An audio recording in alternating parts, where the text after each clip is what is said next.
So a lot of the international news recently has been around events going on in North Africa and the Middle East, and clearly we talked often in the offshoring community around political risk.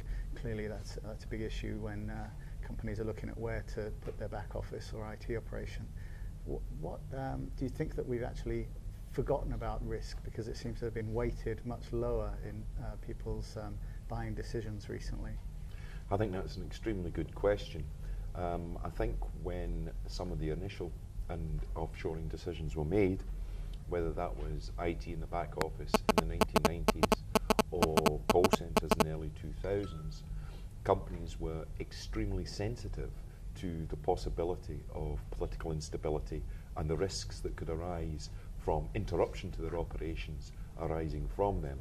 I mean, the classic situation, of course, is if there is severe political instability, then that could interrupt the servicing, international servicing chains. And, you know, you can't deal with today's phone calls tomorrow.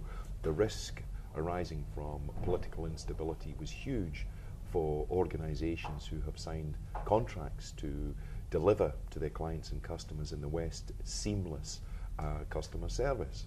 So clearly this was something that companies looked at extremely closely. And I remember being in this country in 2002 when tension between Pakistan and India reached great heights.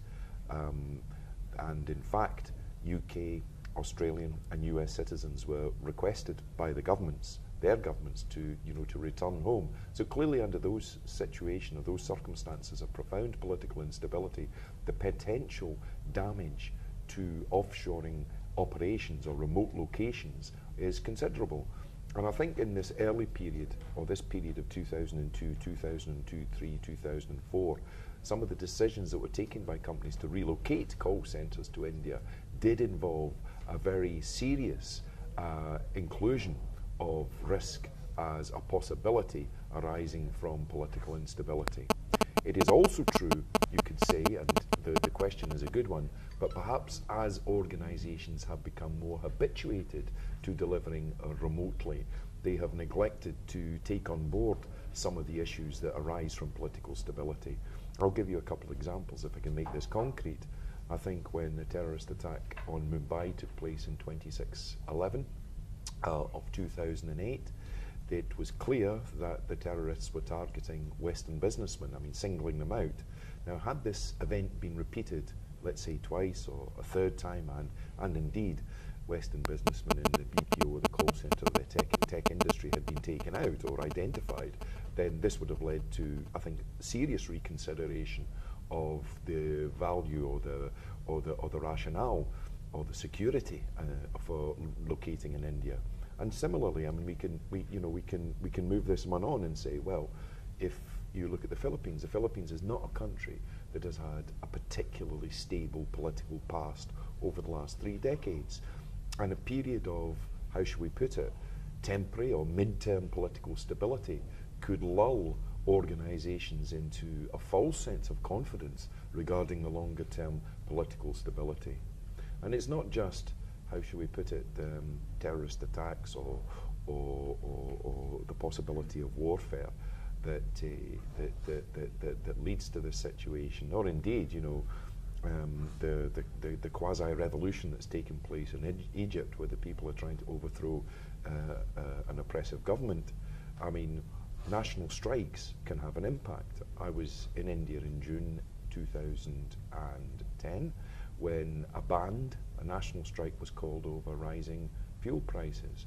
This strike caused ramifications right across the country, interrupting supply chains, interrupting rail, road and air travel. So clearly this has the potential to, to disrupt servicing from remote locations. And under these circumstances, the Indian industry has proved quite adept at housing workers overnight and ensuring that seamless customer service takes place.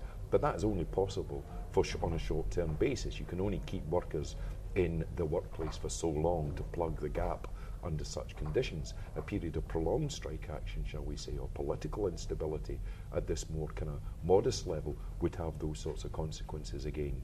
So when organisations took and take decisions to offshore, They make a whole series of calculations based upon cost, labour arbitrage, quality, governance, a whole series of issues regarding risk, data security and so on.